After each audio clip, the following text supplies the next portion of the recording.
이탈리아가 자국 올림픽에서 굴욕을 당했습니다. 개막 36시간 만에 밀라노에서 가장 핫한 장소는 경기장이 아니었습니다. SNS 언급량 6,800만 건. 개최국 이탈리아의 3배였습니다. 프랑스는 벤치마킹을 요청했고 IOC는 공식 가이드라인으로 삼겠다고 했습니다. 78억 원으로 올림픽을 뒤집어 놓은 나라, 대한민국이었습니다. 그 충격적인 전말을 지금 공개합니다. 시작하기 전 구독과 좋아요, 그리고 대한민국 화이팅 댓글로 한국을 응원해주세요. 저는 NHK에서 올림픽만 30년 취재해온 와타나베 케니치입니다. 나고야에서 태어나 도쿄에서 성장했고 인생의 절반을 올림픽 현장에서 보냈죠. 올림픽이라면 누구에게도 지지 않는다는 자부심이 있었습니다. 그리고 이것은 제 인생 최악의, 동시에 최고의 다큐멘터리가 된 기록입니다. 이야기를 시작하기 전에 먼저 밝혀둘 게 있습니다. 저는 밀라노에 올림픽을 취재하러 왔습니다. 그런데 결과적으로 제가 취재한 건 올림픽이 아니었습니다. 대한민국이라는 나라의 정체를 취재하게 된 겁니다. 밀라노 도착 첫날, NHK 밀라노 지국 사무실은 긴장감으로 가득 차 있었습니다. 좁은 사무실에 카메라맨 둘과 코디네이터 하나, 그리고 저까지 4명이 빽빽하게 앉아 노트북 화면을 들여다보고 있었죠. 모니터에는 도쿄 본사에서 보내온 기획안이 떠 있었습니다. 제목은 이랬습니다. 올림픽 하우스 전쟁, 국가 브랜드의 최전선. 본사 보도국장 하세가와 씨가 화상통화 너머로 말했습니다. 와타나베 상, 이번엔 좀 특별한 걸 해보자고. 각국 올림픽 하우스를 전부 비교하는 거야. 제 펜하우스가 압도적이라는 걸 데이터로 보여줘. 예산, 방문객 수, 만족도까지 싹 다. 저는 고개를 끄덕였습니다. 당연히 자신이 있었으니까요. 일본은 이번 밀라노 올림픽의 역대 최대 규모의 재팬하우스를 준비했습니다. 1,400억엔이라는 천문학적 예산을 들였죠. 밀라노 중심가의 최고급 건물을 통째로 빌렸고 일본 전통 정원을 실내에 재현했으며 미쉐린 3스타 셰프 3명이 상주하며 가이세키 요리를 제공합니다. 여기에 최첨단 로봇 퍼포먼스와 VR 체험관까지 갖추었죠. 솔직히 말해서 저는 제 펜하우스를 자랑하고 싶었습니다. 삿포로 올림픽 유치가 좌절된 이후 일본 동계 스포츠의 자존심은 바닥을 기고 있었거든요. 최소한 문화 외교 영역에서만큼은 일본이 압도적이라는 걸 증명하고 싶었습니다. 하세가와 국장이 덧붙였습니다. 한국도 코리아하우스인가 뭔가를 여는 모양이던데 비교 대상으로 넣어. 예산 차이가 얼마나 나는지 보여주면 시청자들이 좋아하겠지. 저는 피식 웃었습니다. 한국이요? 동계올림픽에서 한국이 무슨 존재감이 있겠습니까? 쇼트트랙 말고는 별다른 종목도 없는 나라가 올림픽 하우스를 연다고 해봐야 뭐가 나오겠어요? 김치 좀 나눠주겠죠? 기껏해야 K-팝 트는 정도 아니겠습니까? 카메라맨 나카무라가 옆에서 킥킥거리며 맞장구를 쳤습니다. 와타나베 상, 한국 하우스는 마지막에 가죠. 비교 대상으로 딱이잖아요. 1,400억엔짜리 재팬하우스랑 뭐, 한국은 얼마나 썼을까? 한 100억 원. 저는 태블릿 PC를 꺼내 검색해봤습니다. 코리아 하우스 예산 78억 원. 순간 눈을 의심했습니다. 78억 원이라고요? 우리 돈으로 환산하면 고작 8억 5천만 엔입니다. 제 펜하우스의 18분의 1도 안 되는 금액이었죠. 저는 코를 훌쩍이며 취재 순서를 정했습니다. 먼저 제 펜하우스로 가서 화려한 영상을 확보한 뒤 프랑스 하우스와 이탈리아 개최국 부스를 돌아보고 마지막에 코리아 하우스를 찍어서 비교 영상을 완성하는 거였습니다. 완벽한 계획이었습니다. 적어도 그때까지는 말이죠. 제 펜하우스로 향하는 택시 안에서 저는 콧노래를 흥얼거리고 있었습니다. 밀라노의 2월 하늘은 잿빛이었지만 제 기분은 맑았거든요. 오늘 찍을 영상은 일본의 압도적인 문화 외교력을 보여주는 작품이 될 거니까요. 택시가 멈추고 차에서 내린 순간 저는 먼저 건물의 외관에 감탄했습니다. 밀라노 시내 한복판에 자리 잡은 5층짜리 빌딩 전체가 제 펜하우스로 쓰이고 있었습니다. 건물 외벽에는 거대한 일장기와 함께 흰오마루 컬러의 LED, 조명이 은은하게 빛나고 있었죠.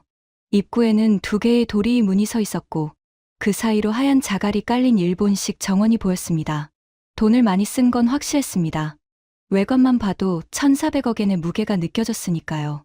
하지만 건물 안으로 들어서는 순간 첫 번째 균열이 생겼습니다. 조용했습니다. 너무 조용했어요. 점심시간인데 1층 로비에는 직원 4명만 서 있었습니다. 미슐린 셰프가 상주한다는 2층 레스토랑으로 올라가 봤더니 80석짜리 공간에 앉아 있는 손님은 고작 7명이었습니다. 그것도 전부 일본인이었죠. 현지인은 단 한 명도 없었습니다. 3층 전통문화 체험반에는 다다미 위에 닭이 세트가 가지런히 놓여 있었는데 체험 예약자가 없어서 직원 혼자 멍하니 앉아 있었습니다. 4층 VR 체험반도 마찬가지였습니다.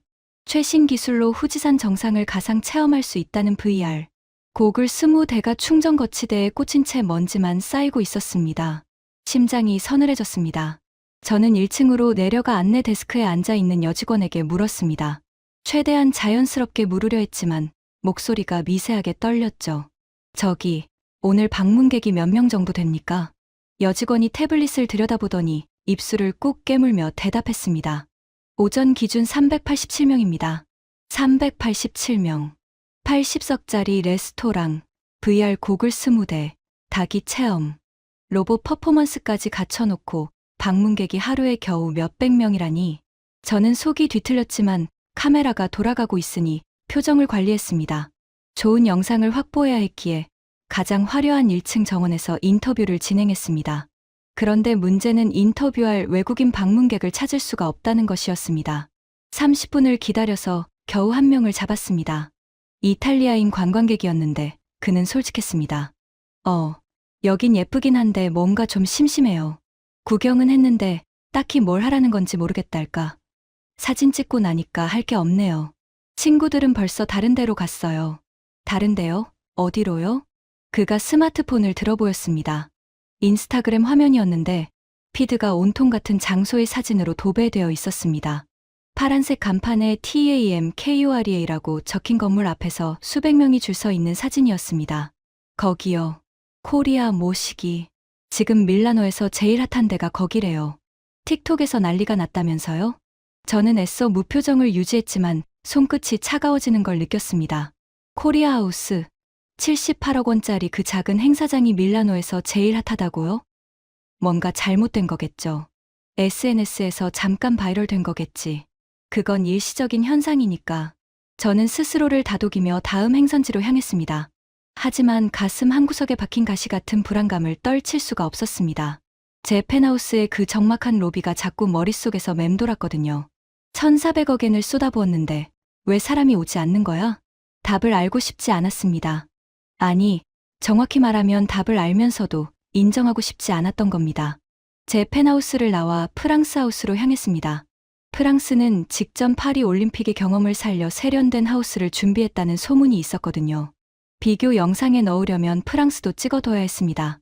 프랑스 하우스는 밀라노, 브레라 지구의 아트 갤러리를 개조한 공간이었습니다.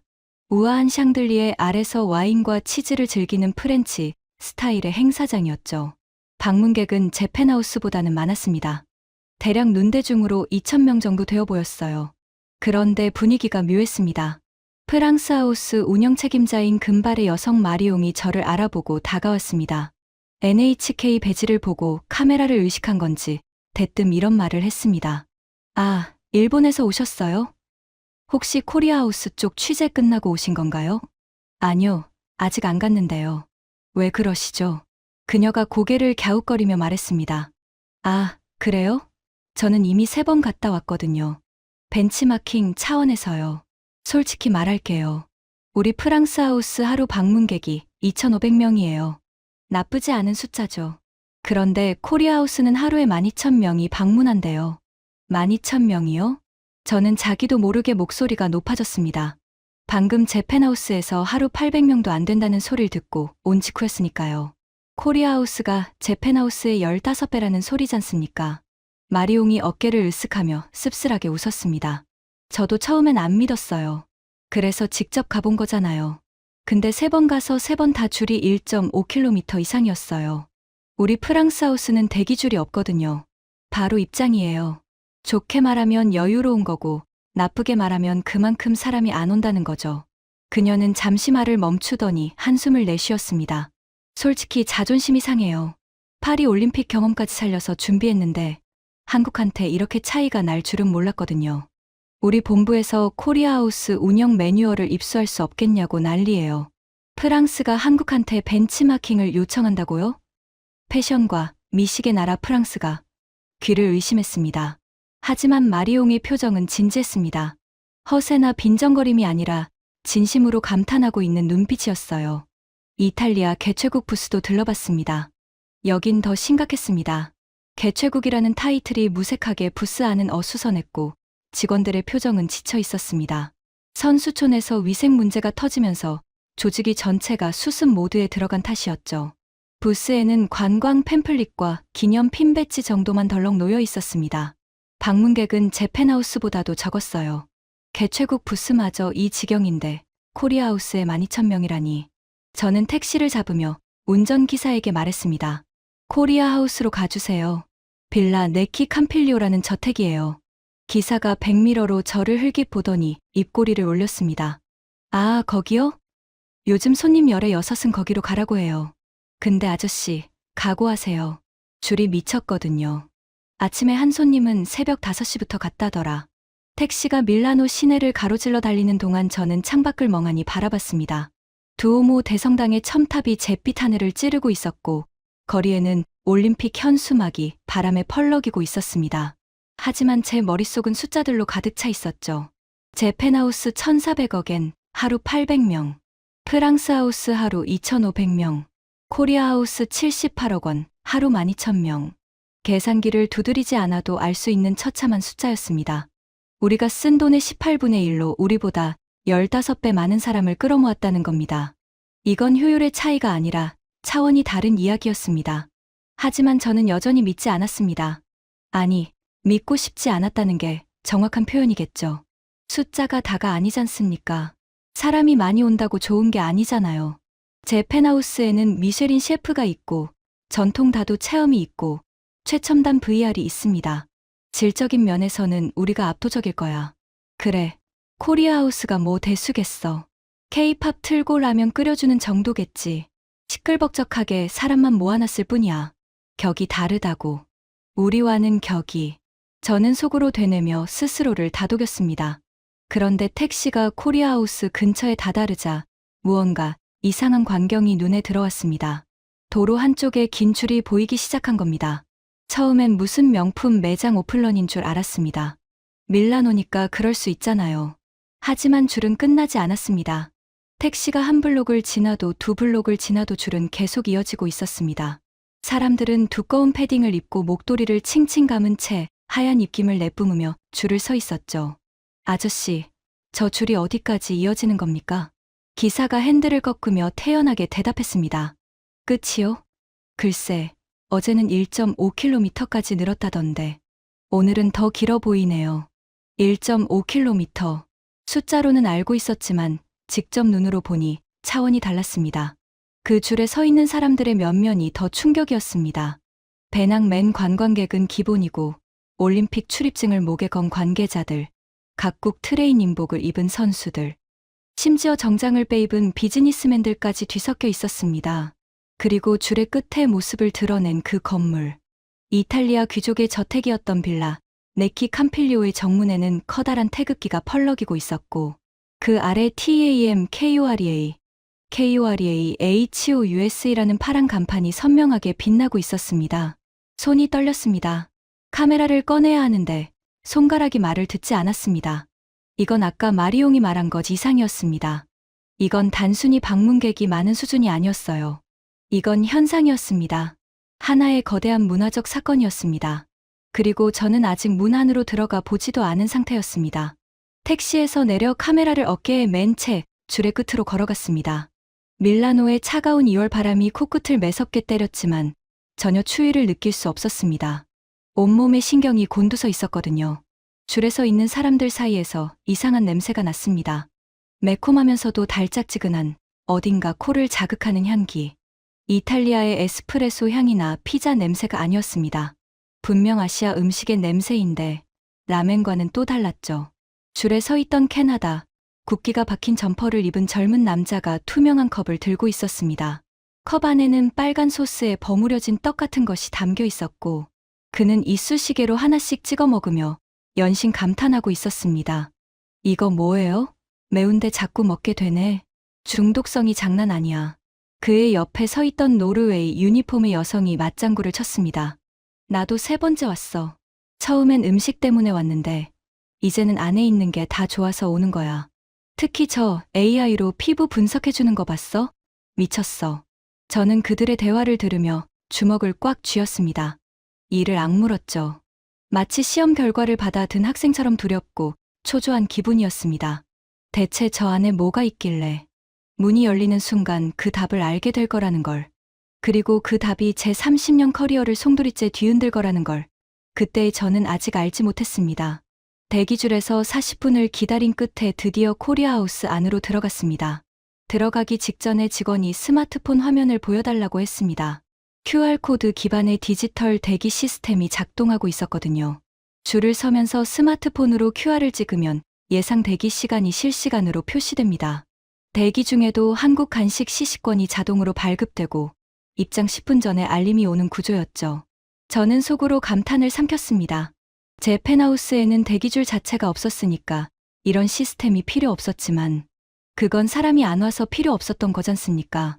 코리아하우스는 하루 12,000명이 몰려드는 상황을 시스템으로 관리하고 있었습니다.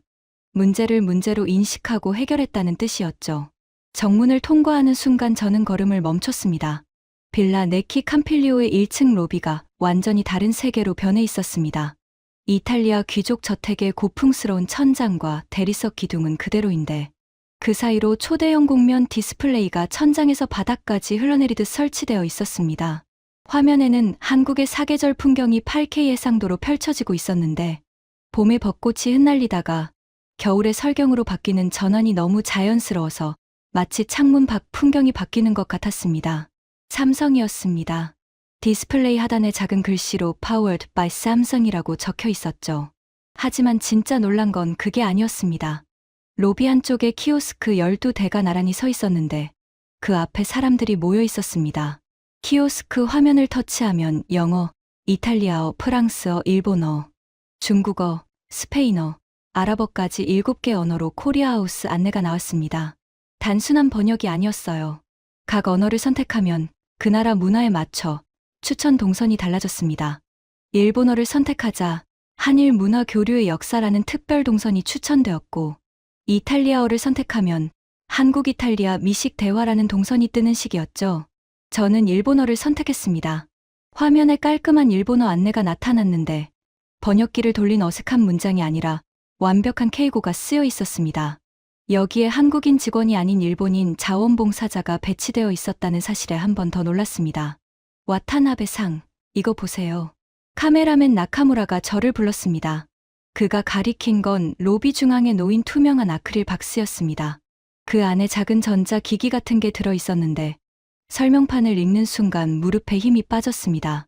한국군 전투식량 발열 도시락 체험. 상자 안에는 물만 부으면 15분 만에 뜨거운 밥이 되는 자체 발열 도시락이 들어 있었습니다.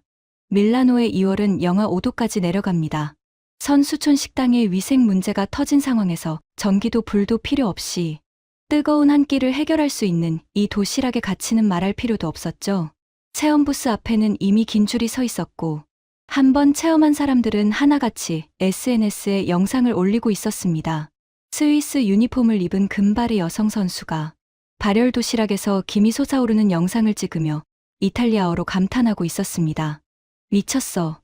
물만 부었는데 밥이 돼. 이거 마법 아니야? 저는 카메라를 내리고 잠시 눈을 감았습니다. 제 펜하우스의 미쉐린 셰프가 만든 가이세키 요리가 떠올랐습니다.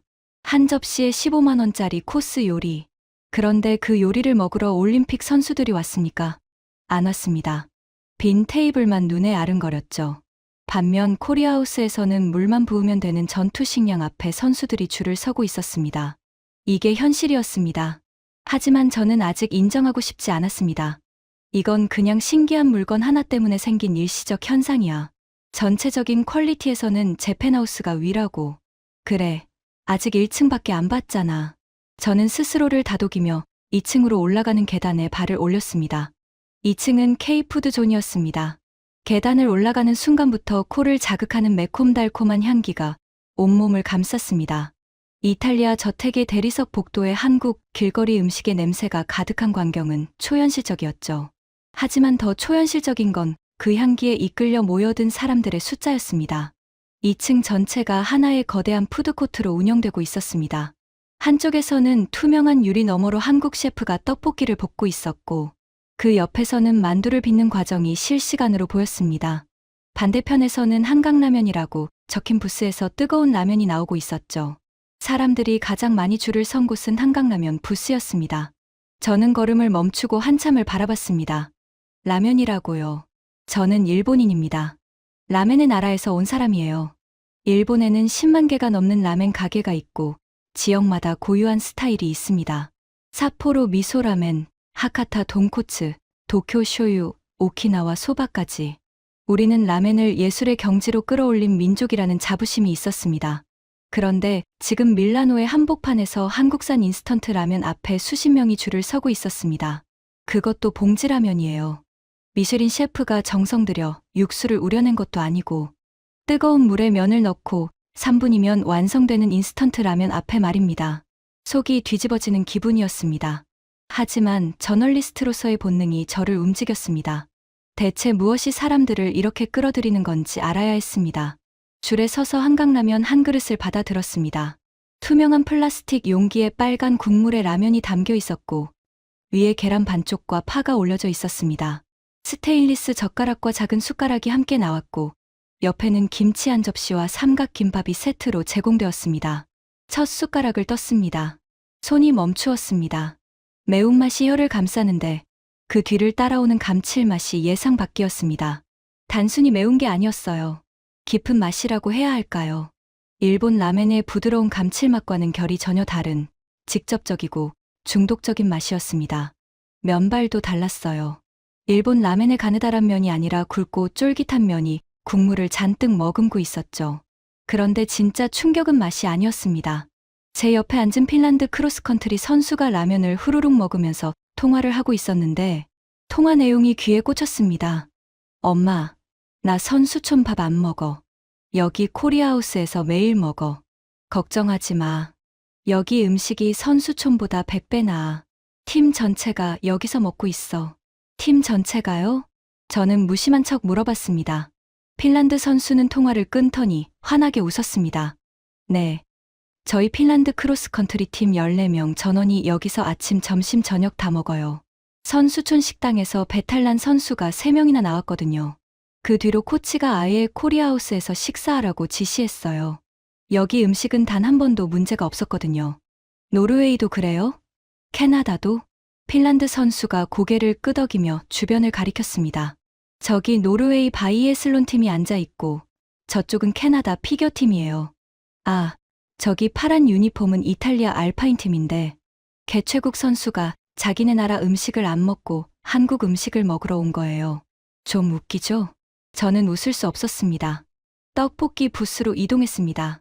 투명한 유리 너머로 한국인 셰프가 커다란 철판 위에서 빨간 소스의 하얀 떡을 볶고 있었는데 그 장면 자체가 하나의 퍼포먼스였습니다. 소스가 보글보글 끓으면서 연기가 피어오르고 셰프의 손놀림은 리듬감이 있었죠. 유리창 너머로 구경하는 사람들이 휴대폰을 들어 영상을 찍고 있었습니다. 별도의 엔터테인먼트가 필요 없었어요. 요리 과정 자체가 콘텐츠였습니다. 제 펜하우스의 미쉐린 셰프는 밀폐된 주방에서 요리합니다.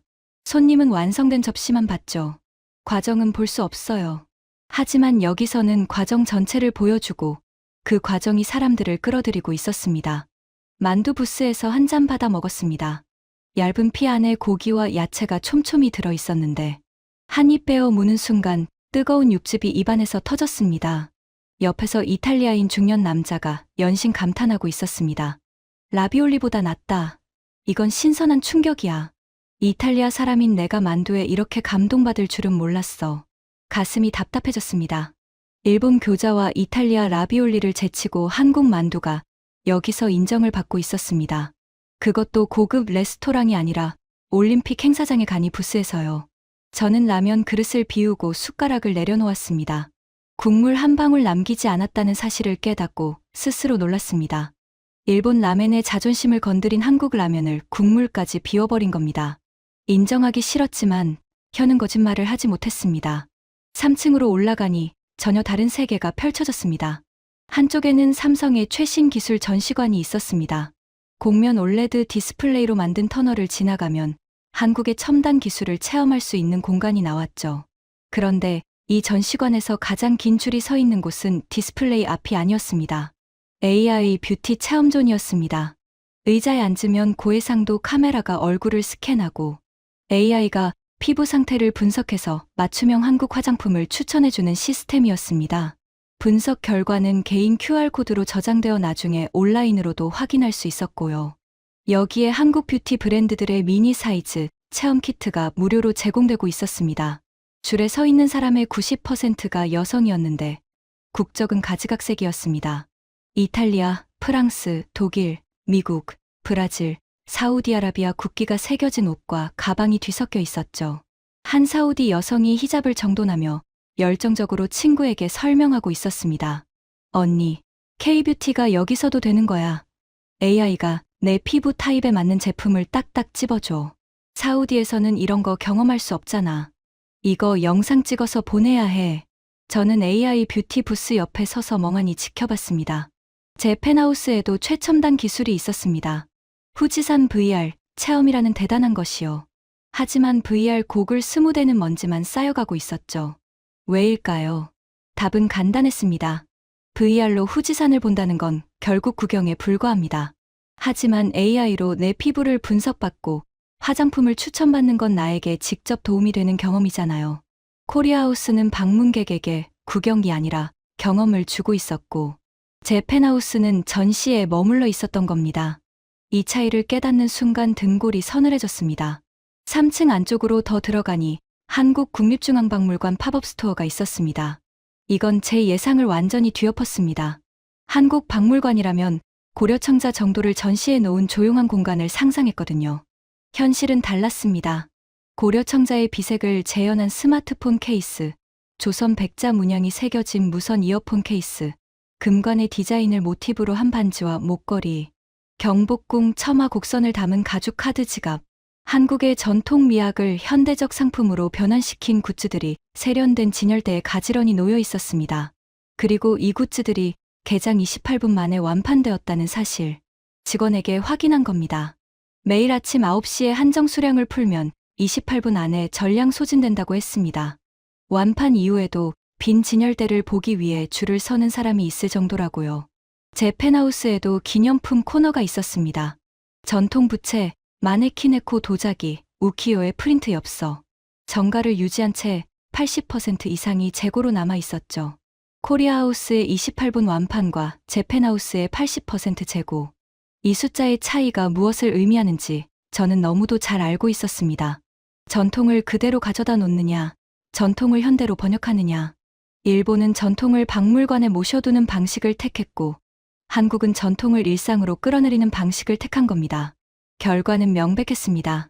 저는 텅 빈 진열대를 카메라에 담았습니다. 완판의 증거였으니까요. 그런데 셔터를 누르는 손가락이 떨렸습니다. 이 영상을 도쿄에 보내면 어떤 반응이 올까? 우리가 쓴 돈의 18분의 1을 쓰고도 우리가 상상하지 못한 결과를 만들어내는 나라. 그 현실을 카메라에 담는다는 건 곧 일본의 패배를 기록한다는 뜻이었습니다. 하지만 저널리스트는 사실을 기록해야 합니다. 감정이 아니라 팩트를. 저는 이를 악물고 촬영을 계속했습니다. 4층은 K컬처 이벤트 공간이었습니다. 올라가 보니 작은 공연장이 마련되어 있었고 한국 뮤지션의 라이브 공연이 진행 중이었습니다. 하지만 공연보다 제 눈길을 끈 건 공연장 옆에 놓인 대형 스크린이었습니다. 실시간으로 코리아하우스의 SNS 언급량이 표시되고 있었거든요. 화면에 찍힌 숫자를 보는 순간 다리에 힘이 풀렸습니다. 개막 36시간 기준 글로벌 SNS 언급량 현황. 코리아하우스 6,800만 건. 이탈리아 올림픽 공식 2,400만 건. 제 펜하우스 290만 건. 한국이 개최국 이탈리아의 3배 가까운 언급량을 기록한 것도 충격이었지만 제 펜하우스와의 차이는 입이 다물어지지 않았습니다. 23배. 한국이 일본의 23배라고요? 18배 적은 예산을 써놓고 23배 더 많이 화제가 됐다. 저는 걸음을 멈추고 벽에 기댔습니다. 숨을 고르려 했지만 가슴이 쿵쿵거려서 쉽지 않았습니다. 카메라맨 나카무라도 카메라를 내리고 저를 바라보고 있었습니다. 그의 얼굴에도 당혹감이 그대로 드러나 있었죠. 와타나베 상, 이거 도쿄에 어떻게 보고합니까? 나카무라의 목소리가 떨렸습니다. 저는 대답 대신 고개를 저었습니다. 보고할 말이 떠오르지 않았으니까요. 하지만 이날의 진짜 충격은 아직 시작되지 않았습니다. 오후 5시쯤이었습니다. 저는 코리아하우스 1층 로비에서 지친 몸을 쉬며 취재 영상을 정리하고 있었습니다. 그때 정문 쪽에서 익숙한 유니폼이 눈에 들어왔습니다. 파란색 바탕에 하얀 줄무늬, 그리고 가슴에 박힌 빨간 동그라미. 일본 선수단 유니폼이었습니다. 처음에는 한 명인 줄 알았습니다. 눈을 비비고 다시 봤습니다. 한 명이 아니었습니다. 5명, 아니 7명. 일본 국가대표 트레이닝복을 입은 사람들이 코리아하우스 정문으로 들어오고 있었습니다. 그것도 정문이 아니라 직원 출입구인 옆문으로 조용히 들어오는 거였습니다. 심장이 쿵 내려앉았습니다. 저는 반사적으로 몸을 기둥 뒤에 숨겼습니다. NHK 배지가 달린 제가 이 장면을 목격했다는 걸 그들이 알면 안 되니까요. 카메라맨 나카무라도 본능적으로 카메라를 내렸습니다. 우리 둘 다 같은 생각이었죠. 이건 찍으면 안 된다. 하지만 봐야 한다. 기둥 뒤에서 숨죽이며 지켜봤습니다. 일본 선수단 일행은 코리아하우스 직원의 안내를 받아 2층으로 올라갔습니다. 2층 한쪽에 마련된 별도의 공간, 각국 선수단 전용 라운지라고 적힌 문 안으로 들어갔죠. 10분쯤 지나서 그 문이 열렸을 때 선수 한 명의 손에 들려있는 게 보였습니다. 발열 도시락 박스였습니다. 한국군 전투식량 발열 도시락이 담긴 종이 가방을 양손에 하나씩 들고 있었습니다. 다른 선수는 한강라면 박스를 안고 있었고, 또 다른 선수의 비닐봉지에서는 김치통과 삼각김밥 묶음이 보였습니다. 트레이닝복 등에 박힌 일장기 마크가 로비의 조명 아래서 선명하게 빛나고 있었습니다. 그 일장기를 등에 달고 한국 음식을 양손 가득 받아가는 광경. 눈앞이 흐려졌습니다. 그들이 옆문으로 빠져나간 뒤 저는 한참을 움직이지 못했습니다. 나카무라가 조심스럽게 물었습니다. 와타나베 상, 괜찮으세요? 괜찮은 리가 없잖아. 목소리가 갈라졌습니다. 나카무라도 아무 말 없이 고개를 숙였습니다. 우리 둘 다 방금 본 것의 무게를 감당하는 중이었으니까요. 일본 선수단이 자국에 1,400억엔짜리 재팬하우스를 놔두고 한국의 78억 원짜리 코리아하우스에서 음식을 받아가고 있다. 이건 단순히 음식의 문제가 아니었습니다. 자존심의 문제도 아니었어요. 이건 시스템의 패배였습니다. 돈의 크기가 아니라 콘텐츠의 깊이가 승부를 갈랐다는 증거였죠. 저는 느릿느릿 걸어서 코리아하우스를 나왔습니다. 밀라노의 저녁 하늘은 검붉은 노을로 물들어 있었고 빌라 네키 캄필리오의 담벼락 위로 태극기가 바람에 나부끼고 있었습니다. 그 태극기가 오늘따라 유난히 크게 보였습니다. 호텔 방으로 돌아온 건 밤 9시가 넘어서였습니다. 나카무라와 코디네이터는 먼저 방에 들어갔고 저는 로비 옆 작은 바에서 위스키를 한 잔 시켰습니다. 혼자만의 시간이 필요했거든요. 위스키가 목구멍을 타고 내려가는 동안 오늘 하루가 파노라마처럼 펼쳐졌습니다. 텅 빈 재팬하우스, 1.5km 대기줄의 코리아하우스, 28분 완판, 6,800만 SNS 언급, 그리고 일본 선수단의 뒷모습. 하지만 가장 아픈 건 따로 있었습니다. 오늘의 충격을 소화하려면 먼저 12년 전의 이야기를 해야 합니다. 삿포로 동계올림픽 유치 이야기입니다. 저는 12년 전 삿포로 올림픽 유치위원회 홍보팀에서 3년간 일했습니다. NHK에서 파견을 나간 거였죠. 삿포로는 50년도 더 전에 동계올림픽을 개최한 도시입니다. 그때 아버지가 조직위원회 말단 직원이었어요.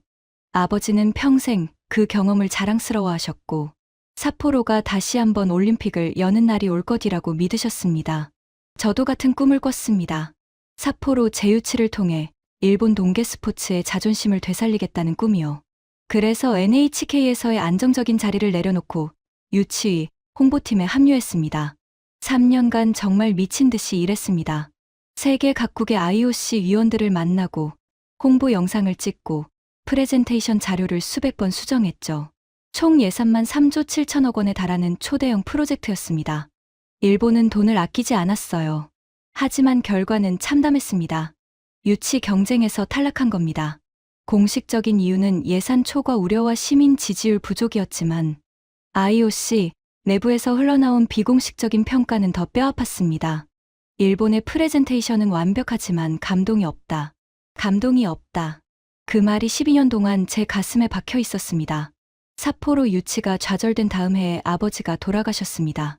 70대 후반의 노인이 젊은 시절의 꿈이 두 번째로 좌절되는 걸 지켜본 거죠. 아버지는 마지막까지 왜 일본이 안 되는 거냐고 중얼거리셨습니다.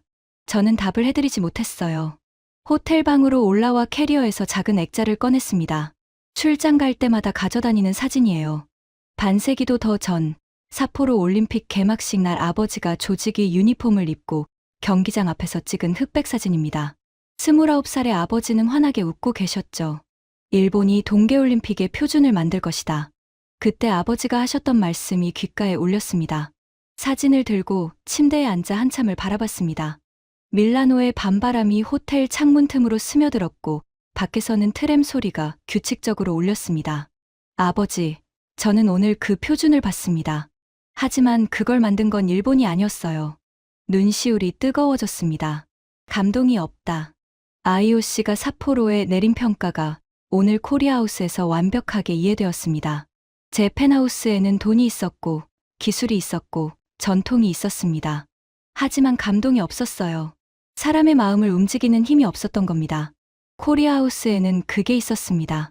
발열 도시락의 온기, 떡볶이의 매콤한 열기, AI가 내 피부를 분석해주는 세심함, 28분 만에 완판되는 굿즈의 매력, 하나하나가 방문자에게 말을 걸고 있었어요.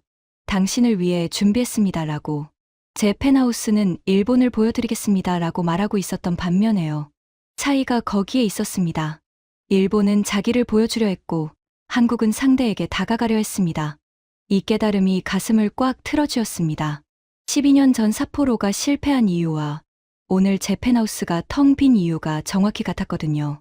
우리는 50년 넘게 같은 실수를 반복하고 있었습니다. 위스키 잔을 비우고 노트북을 열었습니다. 도쿄 본사에 보낼 중간 보고서를 써야 했는데 손가락이 키보드 위에서 멈춰버렸습니다. 뭐라고 써야 하죠? 제 펜하우스가 참패하고 있습니다라고 쓸 순 없잖아요. 하지만 저널리스트는 사실을 전해야 합니다. 감정을 배제하고 팩트만 나열해도 충분히 충격적인 보고서가 될 겁니다. 저는 떨리는 손으로 키보드를 두드리기 시작했습니다. 제목 밀라노 올림픽 하우스 현황 중간 보고. 첫 문장은 이렇게 시작했습니다. 본 PD의 30년 올림픽 취재 경력 중 오늘과 같은 경험은 처음입니다. 창밖으로 밀라노의 새벽이 밝아오고 있었습니다. 호텔 방 탁자 위에는 빈 위스키 잔과 아버지의 흑백 사진이 나란히 놓여 있었죠. 그리고 노트북 화면에는 아직 완성되지 않은 보고서가 커서를 깜박이고 있었습니다. 내일은 코리아하우스에 다시 가야 합니다. 오늘 본 건 아직 전부가 아니라는 직감이 있었거든요. 그리고 그 직감은 틀리지 않았습니다. 다음 날 제가 목격한 것은 오늘의 충격을 가볍게 뛰어넘는 것이었으니까요. 다음 날 아침 8시, 저는 다시 코리아하우스 앞에 서 있었습니다. 전날 밤잠을 거의 못 잤습니다. 새벽 3시까지 중간 보고서를 작성하다 눈이 붉어진 채로 아침을 맞았죠. 하지만 피곤함보다 강한 무언가가 저를 이곳으로 끌고 왔습니다. 저널리스트의 본능이라고 해야 할까요? 어제 하루 동안 겪은 것만으로는 설명이 안 되는 무언가가 남아있다는 느낌이 있었거든요. 아침 8시인데 이미 줄이 300m쯤 이어져 있었습니다. 새벽 4시부터 줄을 선 사람도 있다는 얘기는 과장이 아니었던 겁니다. 저는 줄에 서지 않고 프레스 패스를 이용해 직원 출입구로 들어갔습니다. 어제 취재 협조를 요청해 둔 터라 코리아하우스 운영팀의 이 부장이라는 분이 저를 맞아주었습니다. 40대 중반의 단정한 인상의 남성이었는데 영어와 일본어를 모두 유창하게 구사했습니다. 와타나베 상, 어서 오세요. 어제 보여드리지 못한 곳이 있어서 안내해 드리려고 합니다. 이 부장이 저를 데려간 곳은 코리아하우스 지하에 있는 운영 상황실이었습니다. 이탈리아 저택의 와인 저장고를 개조한 공간인데 안으로 들어서는 순간 입이 떡 벌어졌습니다. 벽면 전체에 6개의 대형 모니터가 설치되어 있었고 각각 실시간 데이터가 흐르고 있었습니다. 첫 번째 모니터에는 현재 대기 인원과 평균 대기 시간이 표시되고 있었고 두 번째에는 구역별 방문객 밀집도가 열지도로 나타나 있었습니다. 세 번째는 글로벌 SNS 실시간 언급량, 네 번째는 식품 위생 모니터링 데이터, 다섯 번째는 각국 선수단 방문 현황, 여섯 번째에는 기상 데이터와 연동된 내일 예상 방문객 수까지 표시되어 있었습니다. 이건 올림픽 하우스의 운영실이 아니라 군사 작전실에 가까웠습니다. 이 부장이 태블릿을 꺼내 저에게 보여줬습니다. 와타나베 상, 몇 가지 숫자를 보여드리겠습니다. 저희도 이번 밀라노에서 어떤 결과가 나올지 확신은 없었어요. 하지만 데이터가 모든 걸 말해주고 있습니다. 태블릿 화면에 비교표가 떴습니다. 저는 그 숫자들을 하나하나 읽어내려갔고 읽을수록 손이 떨렸습니다. 운영 예산, 재팬하우스 1,400억엔, 약 1조 3천억 원, 코리아하우스 78억 원, 차이 18배, 일일 평균 방문객, 재팬하우스 800명, 코리아하우스 12,000명, 차이 15배, 방문객 1인당 운영비, 재팬하우스 약 180만 원, 코리아하우스 약 6,500원, 차이 277배. 이 마지막 숫자에서 저는 숨을 멈추었습니다. 277배. 한 사람의 방문객을 유치하는데 일본은 180만 원을 쓰고 한국은 6,500원을 쓰고 있다는 겁니다. 이건 효율의 차이가 아닙니다. 이건 근본적으로 다른 전략을 쓰고 있다는 뜻이에요. 이 부장이 조용히 말했습니다. 와타나베 상, 저희는 처음부터 예산으로 승부하려고 하지 않았습니다. 예산이 없었으니까요. 그래서 콘텐츠로 승부했습니다. 사람들이 직접 경험하고 공유하고 싶은 콘텐츠를 만들면 돈을 들이지 않아도 사람은 옵니다. SNS 6,800만 건 중 저희가 광고비를 쓴 건 0원입니다. 전부 방문객들이 자발적으로 올린 겁니다. 광고비 0원에 6,800만 건이라고요? 네. 반면 재팬하우스의 공식 SNS 캠페인 예산이 47억엔이라고 들었습니다. 그런데 언급량은 290만 건이고요. 저는 계산기를 두드릴 필요도 없었습니다. 일본은 47억엔을 써서 290만 건을 만들었고 한국은 0원으로 6,800만 건을 만들었습니다. 숫자가 거짓말을 하지 않습니다. 우리는 돈으로 자존심을 세우려 했고 한국은 콘텐츠로 사람의 마음을 움직였습니다. 이 부장이 모니터 하나를 가리켰습니다. 각국 선수단 방문 현황이 뜬 화면이었는데 47개국 국기 옆에 방문 횟수가 표시되어 있었습니다. 그중 일장기 옆에도 숫자가 찍혀 있었습니다. 일본 선수단 방문 횟수 38회. 어제 제가 목격한 건 빙산의 일각이었던 겁니다. 이 부장은 제가 당황하는 걸 보고도 표정 하나 바꾸지 않았습니다. 일부러 당혹감을 주려는 게 아니라 팩트를 보여주는 것뿐이라는 태도였죠. 그 담담함이 더 무거웠습니다. 상황실을 나와 1층 로비로 올라오니 마침 한 무리의 정장 차림 인사들이 들어오고 있었습니다. 가슴에 IOC 배지를 단 사람들이었습니다. IOC 위원 3명이 코리아하우스를 공식 방문한 거였죠.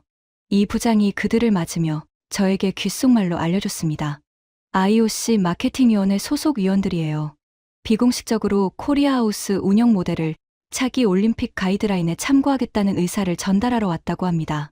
저는 그 자리에 못 박힌 듯 서 있었습니다. IOC가 코리아하우스를 가이드라인으로 삼겠다고요? 올림픽 하우스의 글로벌 스탠다드가 한국 방식이 된다는 뜻이지 않습니까? 삿포로가 그토록 원했던 것, 일본이 동계올림픽의 표준을 만든다는 것, 아버지가 평생 꿈꾸셨던 것, 그걸 한국이 해냈습니다. 3조 7천억 원짜리 올림픽 유치도 아니고 1,400억엔짜리 재팬하우스도 아니고 78억 원짜리 코리아하우스가 해낸 겁니다. IOC 위원들이 이 부장의 안내를 받아 안쪽으로 들어가는 뒷모습을 지켜보며 저는 두 눈을 질끈 감았습니다. 뜨거운 것이 볼을 타고 흘러내렸습니다. 밀라노를 떠나기 전날 밤이었습니다. 호텔 방 책상 위에는 5일간의 취재 자료가 쌓여 있었습니다. USB 3개 분량의 영상, 인터뷰 녹음 파일 23개, 메모장 2권 분량의 현장 기록. 저는 이것들을 하나하나 정리하며 다큐멘터리의 방향을 고민하고 있었습니다. 원래 기획은 올림픽 하우스 전쟁, 국가 브랜드의 최전선이었습니다. 재팬하우스의 압도적 우위를 데이터로 보여주는 것이 목표였죠. 하지만 현실은 정반대였습니다. 하세가와 국장에게 전화를 걸었습니다. 와타나베, 보고서는 봤어. 상당히 충격적인 내용인데 도쿄에서도 난리야. 다큐 제목을 바꿔야 하는 거 아니야? 저는 잠시 침묵하다가 입을 열었습니다. 국장님, 제목을 바꾸겠습니다. 아니, 다큐멘터리 전체의 방향을 바꾸겠습니다. 전화기 너머에서 하세가와 국장이 한숨을 내쉬었습니다. 그래, 어떻게? 저는 창밖을 바라봤습니다. 밀라노의 밤하늘에 별은 보이지 않았지만 멀리서 두오모의 조명이 은은하게 빛나고 있었습니다. 제목은 이렇게 하겠습니다. 78억 원의 기적, 우리가 배워야 할 것. 전화기 너머가 조용해졌습니다. 5초, 10초, 15초. 하세가와 국장이 낮은 목소리로 말했습니다. 일본 국영방송에서 한국한테 배우자는 다큐를 만든다고? 네. 사실을 외면하면 우리는 또 50년을 같은 자리에서 맴돌 겁니다. 삿포로가 왜 실패했는지, 제펜하우스가 왜 텅 비었는지 답은 이미 나와 있어요. 우리가 그 답을 외면할 건지 마주할 건지의 문제입니다. 긴 침묵이 흘렀습니다. 하세가와 국장이 기침을 한 번 하더니 말했습니다. 좋아. 내가 30년을 올림픽에 바친 PD라서 믿는 거야. 대신 팩트만으로 승부해라. 감정 빼고. 전화를 끊고 노트북을 열어 다큐멘터리의 새로운 구성안을 쓰기 시작했습니다. 첫 장면은 텅 빈 제펜하우스의 VR 고글 20대가 먼지를 뒤집어 쓴 화면으로 시작합니다. 마지막 장면은 코리아하우스 앞에서 새벽 4시부터 줄을 서는 47개국 사람들의 하얀 입김으로 끝납니다. 그 사이에 들어갈 숫자들. 1,400억엔 대 78억 원, 800명 대 12,000명, 277배의 효율 차이, 47억엔 광고비 대 0원, 290만 건 대 6,800만 건, 그리고 일본 선수단의 38번 방문. 감정을 빼라고 했지만 숫자 자체가 이미 충분히 감정적이었습니다. 구성안의 마지막 부분을 쓰면서 아버지의 사진을 다시 한번 꺼내봤습니다. 반세기 전 삿포로 올림픽의 젊은 아버지. 그 환한 웃음 뒤에는 일본이 세계의 표준을 만들 것이라는 확신이 있었죠. 아버지, 표준은 만들어졌습니다. 하지만 그 표준을 세운 건 우리가 아니라 한국이었어요. 아버지가 실망하실 거라고는 생각하지 않습니다. 아버지는 진짜를 알아보는 분이셨으니까요. 만약 아버지가 코리아하우스를 보셨다면 아마 이렇게 말씀하셨을 겁니다. 게니치, 배워라. 진짜 실력 앞에서는 고개를 숙이는 것이 진짜 자존심이다. 저는 사진을 캐리어에 다시 넣었습니다. 내일이면 도쿄로 돌아갑니다. 돌아가서 이 다큐멘터리를 완성해야 합니다. 일본이 불편해할 수도 있는 진실을 담은 다큐멘터리를.